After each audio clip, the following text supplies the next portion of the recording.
Welcome to Candid Conversations with the Grand Canyons. I am the co-host, your co-host, a co-host. Tonight, I am Karen Canion, Simply Net, and or Wookie alongside with this fine. When I tell y'all, sometimes I look at you and I just be like, It's an ATM machine. I'm not talking about those times. I'm talking about something else. Okay. So you just changed the moment. It was about to be a happy ending. It was about to be a happy ending for you tonight because I was about to start it up, but you messed it up. It ain't Wednesday yet. Yeah, it's Wednesday. We gotta wait a whole nother week. It's Wednesday Eve. Okay. Yeah. Wait, hold on. Yeah. It was yesterday. Then you got me all confuzzled. Anyway. But welcome. Thank you guys what made me for think joining of us. you? I was an ATM machine. I was about to say something really romantic. Do you know why I was saying sexy, ATM? And I was about to turn him on, and we was gonna have to turn this off. I saw that glitter. That up. I saw that glitter and out of those stones and crystals, and it made me think of the money that I spend on you.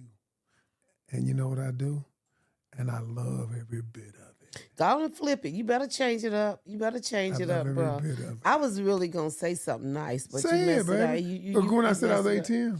Yeah, you messed it up. So we'll try that next week. We'll try it next week. But hi, how are you, sir? I'm doing good. Very good. How are you? Very I'm doing good. Hey, yo, today been a day. So we make it. Hey, look, thank y'all for joining us. Hey, look, hit that subscribe button. And what I want you to do is click the notification bell. And then, my producer just said, I never introduced myself.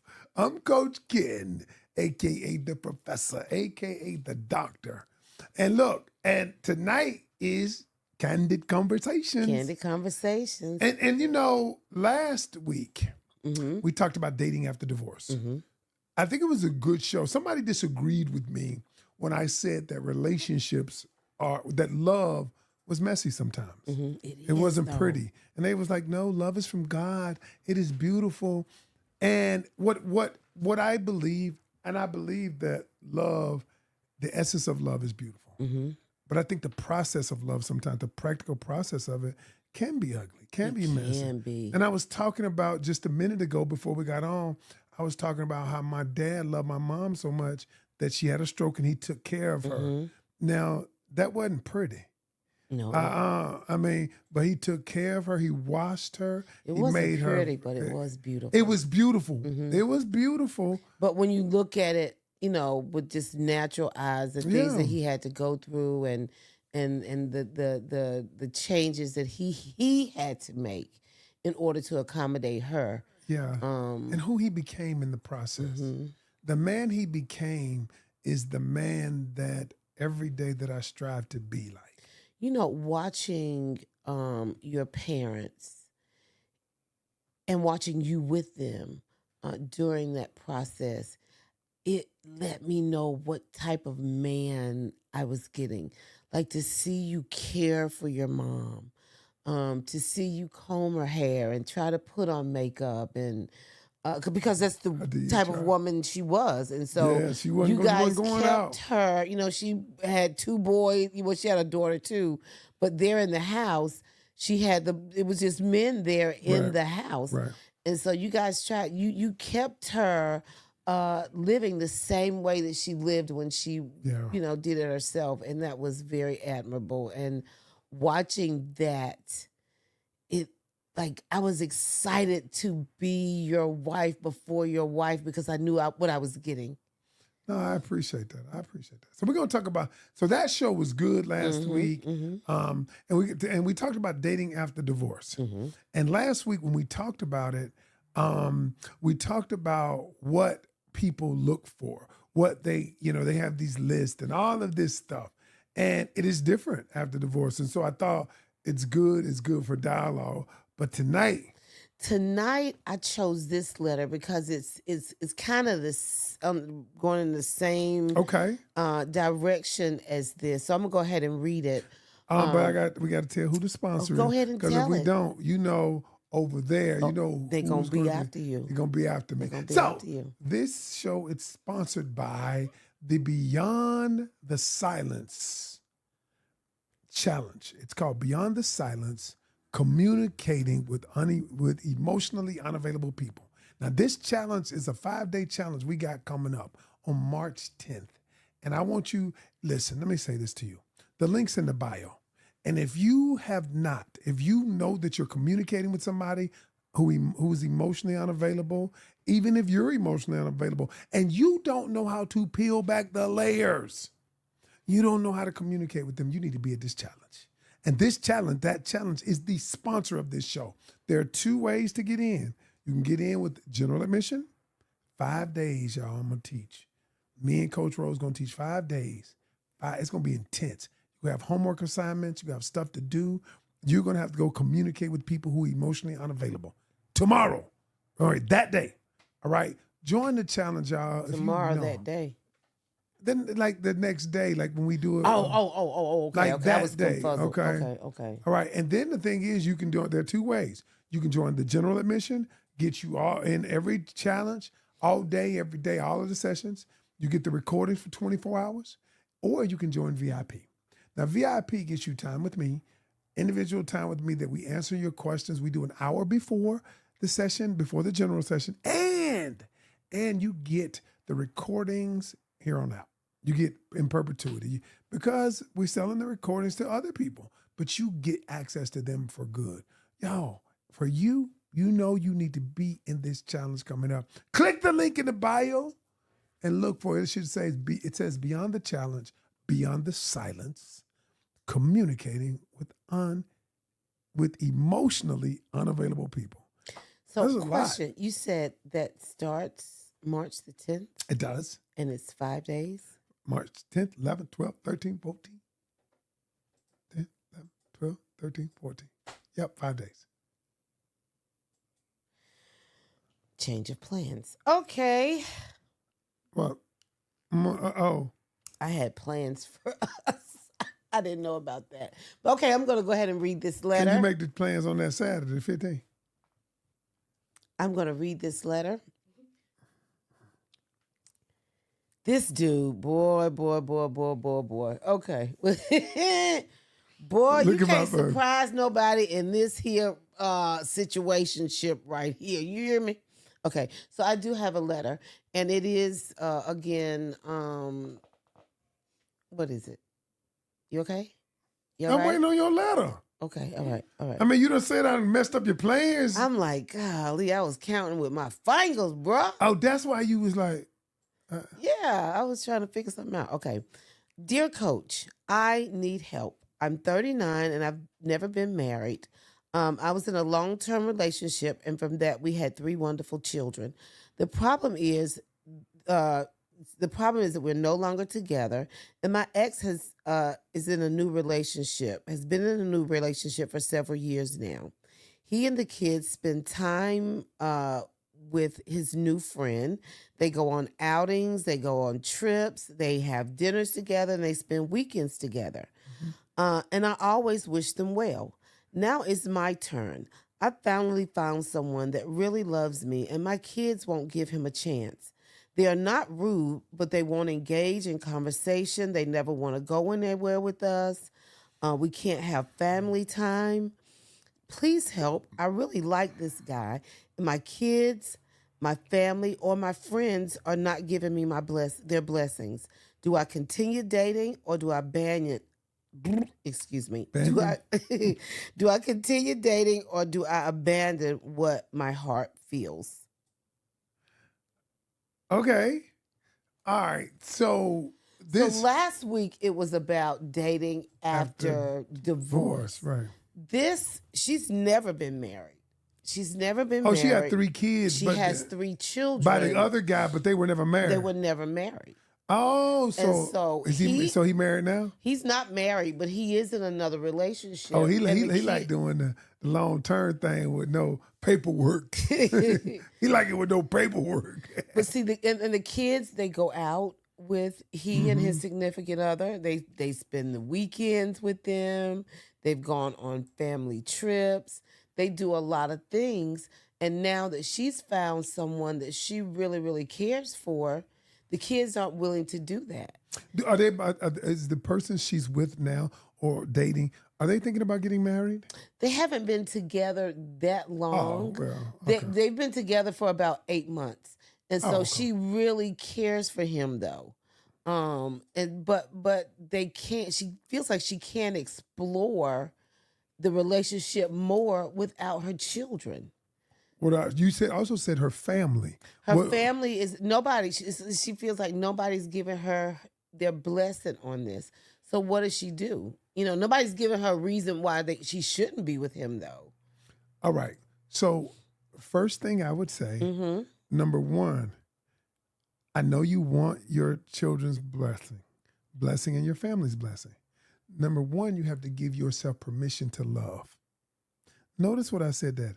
I didn't ask for their permission to love. I didn't ask for your kids' permission to love. I said, give yourself permission to love. What do I mean by that? Here's what I mean. See, you're going into it with prerequisites. I get it, with conditions. And so when you go in with conditions, all of a sudden, it's like when all the conditions aren't in place, I can't make a sound decision. So the reason I say give yourself a chance to give yourself permission to love, because if I say, this is all about me finding the love for me, not my children, they're going to find their love one day. They're going to find my family's going to find their love one day. This is about me giving myself permission to love. That's the first thing. All right? Okay. All right. The second thing is this, is she got to be willing to communicate with her children about how she feels. All right? Because, okay, here's the thing. If you've given your father's person your blessing, obviously there's something you like about the person, and obviously there's something that the person did to win you over. Now, I would say, tell me what that is and why you like that person. Now you get them to own up to what they're feeling. You mean as far as the children? The children. I would talk to my children about it. And I would say, here's what I'm feeling, and here's why I'm feeling it. And I'd like to talk to you about it. So you would even do the I with the kids Absolutely. as well? I language with the children. So think about today. Me and you got into a little rift. Okay. We got into a little rift, and you did what you do. And when you get quiet and then get your little attitude, like, and then what did I do? What did I do? You don't remember the words that I said. You just remember you weren't. You ain't talking to me. That's how I started the conversation. And then you're like, no, you're making me feel like. And then what did I say? What did I say? Number one, I apologize for doing what I did. It was never my intention to. This is my formula. I'm just telling you the formula now. Then I said, it was never my intention to do that. Then I said, to make you feel that way, it was never my intention to do this or that. Then I said, moving forward, here's what I'm going to do. Do you remember that now? Yeah, but how does one do that when you're trying to, you're not trying to get to persuade the kids, but you're trying, how do you do that with children when you're trying to get them to open up to somebody or to, you know what I'm saying? So the first thing you got to understand is, because what some people say is, I'm grown. I'm going to do what the hell I want to do, right? So what does that do? That takes the dialogue and it creates no dialogue. So if I come to you, even with my children, I'm teaching them how to communicate too. And so if I say to my children, here's what I'm feeling. Here's why I'm feeling it. All right, can we discuss this? Now, they still might not like the person, but what the dialogue does, what the communication does, it opens up the highway of communication. Now I understand what your thoughts are. Now I can address not the behavior, but the root of it. Audience, what would you suggest that she says to her kids or to her family, or should she leave the relationship because of that? What would you do? What would you do? What would you do if the kids don't like him. And we ain't talking about me, but I'm saying the kids didn't like him. Mama didn't like him. Aunts and uncles didn't like him. But for no reason other than the last person you were with, they loved them. Or I can honestly say that when you and I got together, Mhm. there were so many people against our relationship that spoke against us being together. So that is something that I did experience. And it wasn't with your because family?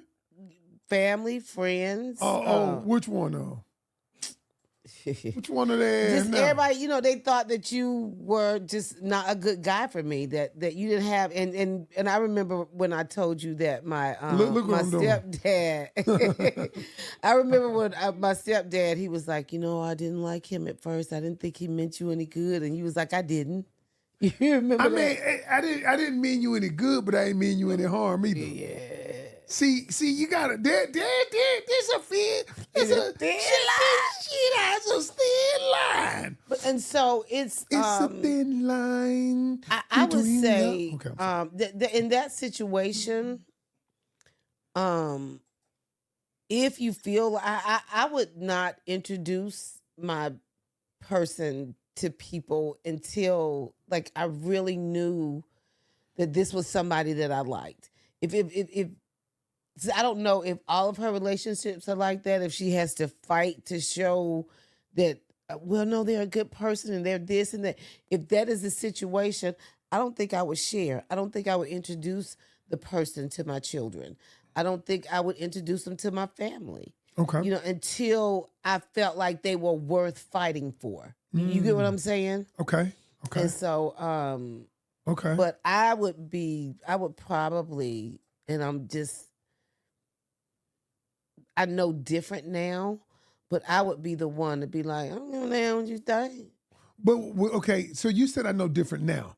So that on that letter, what would you tell her to do now? All right, okay. What advice? Because you're a coach now. Uh-huh. What advice? Because now you've had a long-term relationship that's successful. What advice would you give the person? Because they don't want to isolate. They don't want to ostracize their kids. So what I would say is to, knowing what I know now, involve the kids more. Let the kids come up with activities that you would do. What if they don't want to? No, but a lot of times, when you're in a relationship and you're involving kids, you just do like this and put them together, and you expect for it to work. You don't ease them in. You don't. Let's just say if little Bobby loves to play basketball, but Jimmy, your man, like to play tennis, and so instead of going into Bobby's world, Jimmy tries to bring him into his world, into tennis. That's not how you get a child. You have to go into their environment and win them in their environment and then pull them in. And so it's several different ways. But why does he have to win over the children? And I want to get deep for a minute. Why is it his responsibility to win over your children? Maybe that was a bad choice of words, but yeah, I think it's the other person's responsibility because it's a kid. But why? That means I got to go out of my way. I got to be like, hey, little Johnny, I got you some peppermints. I got you some Werthers. I'm just asking. I don't think, well, you being extra, you being over the top, you being like, little Johnny, I got these Werthers. But I feel like it's always the adult's responsibility when it's children.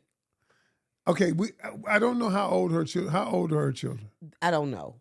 Okay, so we're making a distinction. They're not teenagers. What if they're like 9, 10, 11?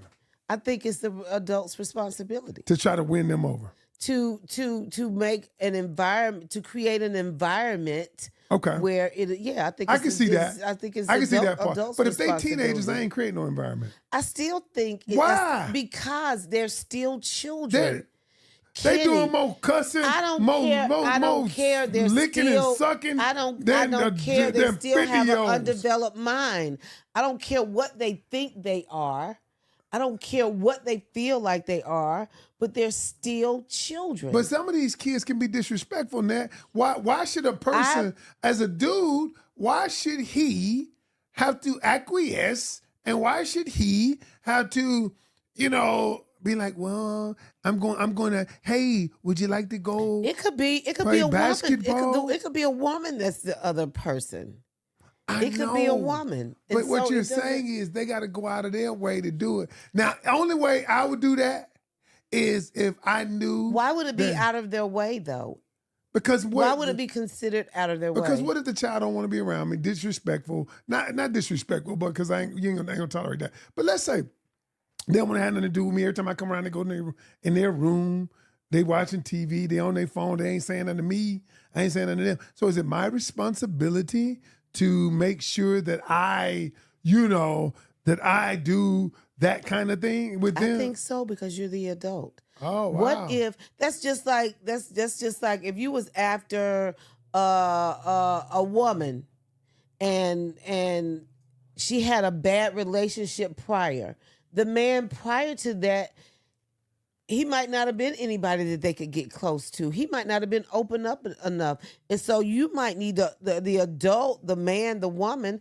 They may be the one that has to crack that door open. Why are you looking at me smiling like that? Because I want to ask the audience. I'm just saying, I feel like it's the adult. I've been in a situation where I've had a step parent. And when he came in with that, I'm not going to, because this is not mine, and they're going to have to, and I'm not. And so it created such. He said, y'all not. No, here. I'm just saying it was, he came in with this, what you're saying. Why should I have to, he came in with that. And now that wasn't how it was forever. Right. But in the beginning, it made it so hard to love him, to want to be around him. But you know what I'm saying? Was y'all assholes toward him? Tell the truth. I don't think I was. What was Junior asshole toward him? I think with Probably Junior, was. it was just, it wasn't his dad. So he was asshole. I don't know if you could call it an asshole. Well, what do you call it? I don't know. I'm not going to call it anything right now. You know why you're not going to call it anything? Because he was an asshole. I know Junior. But what did it have to do with me, though? No, it didn't have nothing to do. So, but you didn't like him neither that much at the beginning. I did not, because he was very mean, and he was a jerk, and he was a jerk. He was the kind of, in the very beginning, I'm gonna be honest, he was the kind of man that you're saying. Why should I have to? And why should I have to? And then here are these little kids. Junior wasn't no little kid, was he? We were little. We were 7 and 8 years old. Oh, okay. We were 7 and 8. And we were only used to our dad, who was pretty much absent. So we were used to nobody. It was just us and mama. And so then you come in and you have your rules and you have your regulations. And then we just used to mama. And so you come in with your rules real hard. You don't throw them in kind of easy. I remember, like, on Saturday mornings, we would always, clean up woman is a woman. We always little Jerry Butler, just. And then he came in, and all we could listen to was jazz, this classical jazz music. Like, to a kid, you know what I'm saying? And so, go ahead, I'm just talking. No, I asked that question, and we asked the audience what would they do. What would you do? I think this is a real situation in blended families. It is. But they're not a family yet. So we're giving advice to her prior to being a family. I will say this right here. Do you think we had that issue? Me and you? Yeah. No, we did not have that issue. But we primarily didn't have that issue because number one, the kids were young. But number two is the way you handled it. I mean, and the way you handled it a lot different. You made it so, I loved kids anyway. I love the kids anyway, just because that's who I am, But I mean, I ain't have to buy no little tops that spin, but I was nice to them. And the thing is, Brittany was always sweet. Mm-hmm. Like, would you like this? Brooke was the crybaby.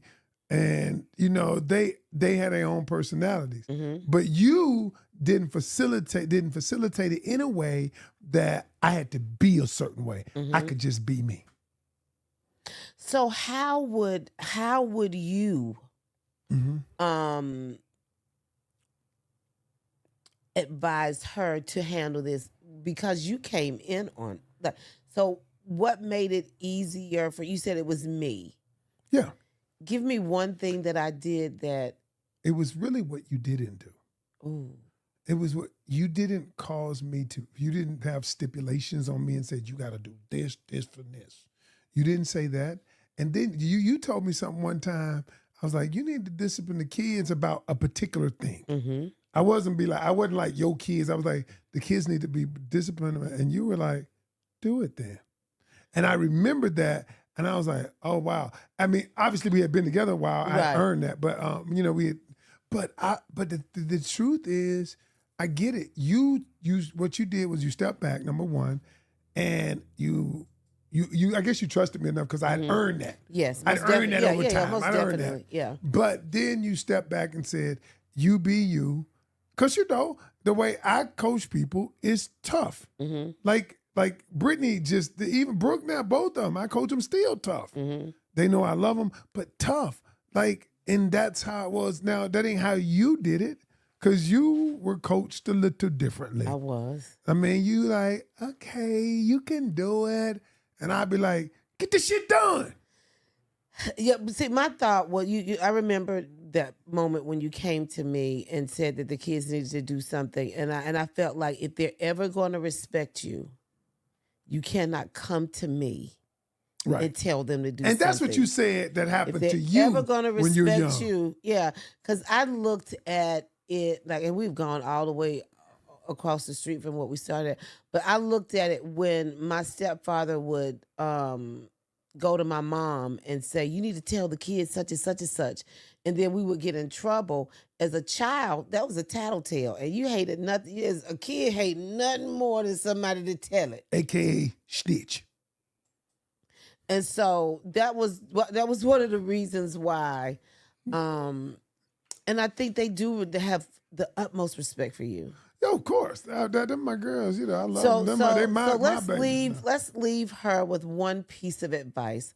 What is the one thing you would tell her as far as the how do I want to say this? What is the one piece of advice you would give her to make things maybe a little easier the next time they're all together? What's one thing that they could do to kind of mesh them together? What I would say is live in the moment. And part of living in the moment is, we ain't going to think about 2 weeks from now when we get together, what's got to go on. No, let's enjoy who we are in the moment. And then if the kids can see how I treat you, after a while, they're going to soften up because they see mom happy. That's the truth. Because at the end of the day, what do they want? Most children. Mm-hmm. Most children want to see mama happy. And if mama smiling, mama laughing, and mama doing all these things, they want more of that. That's why I say relationships evolve. Just keep doing what you're doing. If it's working, if it works for you guys. I think my piece of advice is what I said earlier. Involve the kids. Let them have some say on. And that's one thing that you used to do. Like every Sunday after church, we would always go out to eat, and you would. Like they would look forward to getting to choose. That was something you allowed them to, you would say, okay, Brittany, you pick today, or Brooke, you pick today. And that was something that made them feel relevant in the relationship. I like that. I like And that. so give them something to make them feel relevant. Because if it's just you, or if it has been just you and the kids, um, they might feel like Mr. Tim is taking mom away. You know what I'm And saying? that's fair. They could feel like that. That's a fair statement. I can see that. Yeah. So involve can the see kids. that. Do stuff that they like. And that would be my I like advice. that. That's with good. right there. Good job. All right, she got it. So what you about to do now? Oh, we're about to do the game. I was just thinking about that advice. That was good. Kid about like watching paint dry tonight. Where your spiff? Where your spunk? Tonight, he didn't say this, but one of our sponsors tonight is The Moment of Truth. I just made that up. We just shipped out some orders of those. I just made that up. You know, I'm just look. Let them be the slogan. Go ahead. But guys, we are these games. If you would like to get to know someone, if you're in a relationship, if you like to spice it up a little bit, if you're having Galentine is over, right? Galentine's over. If you're having Easter time, no, that's not a thing. I was just trying to think of the next. No. Listen, families do get together on Easter too. Yeah, they do. I mean, everybody ain't just resurrecting on Easter. Let's just be. So anyway, okay, let's scratch, cut. Anyway, but listen, if you'd like to add a little spice or fun to your cousin night, or if you go out with your girlfriends, or you and your boo, The Moment of Truth tonight, spring break. Hey, y'all, look, y'all, listen. Me and my girlfriends played this drinking game. Now, it didn't get far because we were laughing and talking, but spring break. Did y'all go to sleep? No, it actually, when you play this with your friends, you really don't get far because you end up laughing. What y'all doing then? And then, see, you trying to be funny. And then somebody end up telling the story about one time. Y'all start. No. We never did. Like this my around grandmama. here. My grandmama used to be, me and my grandmama. I love my grandmama. Hey, look, when my grandma, me and her be talking like this right here, I turn away and say, Grandma, I'm going to talk to her. She like this. I like, we were just talking. Okay. We was. So you trying to say my friends are like that?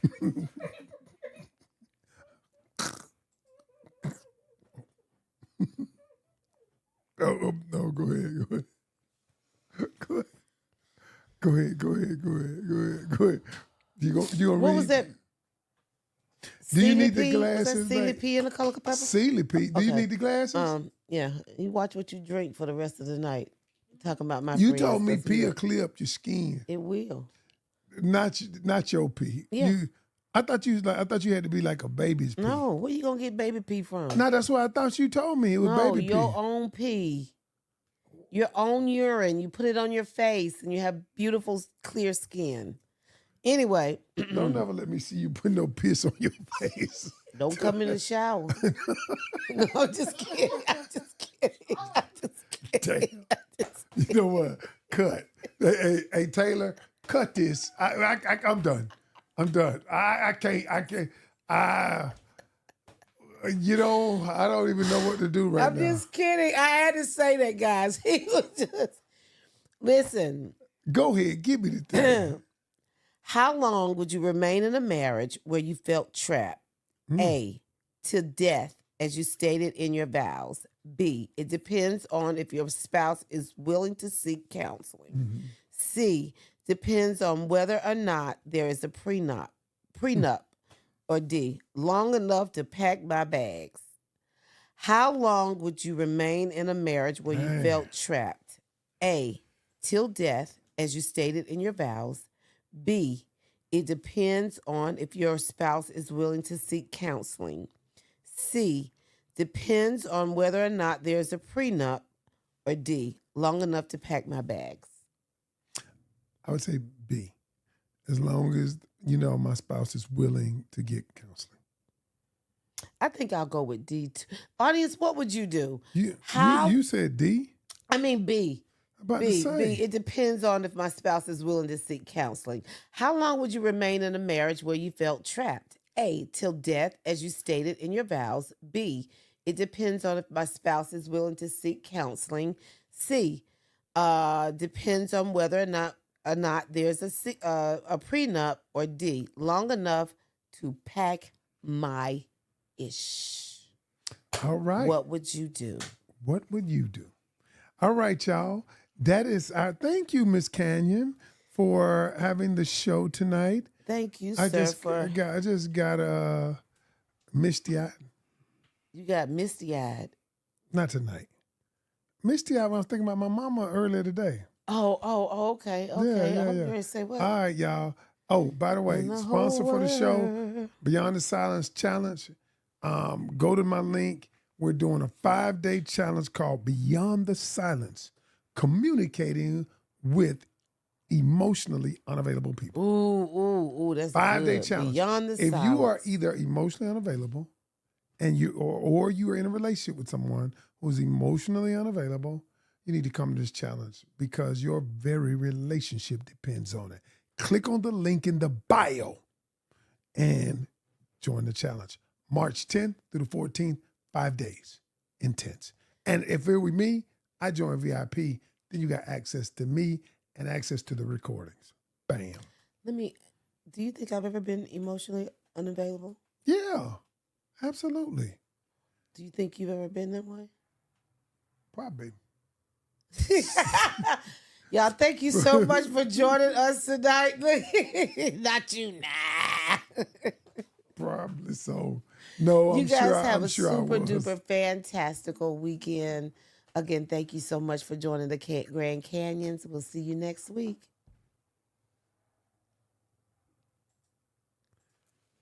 Out. We was all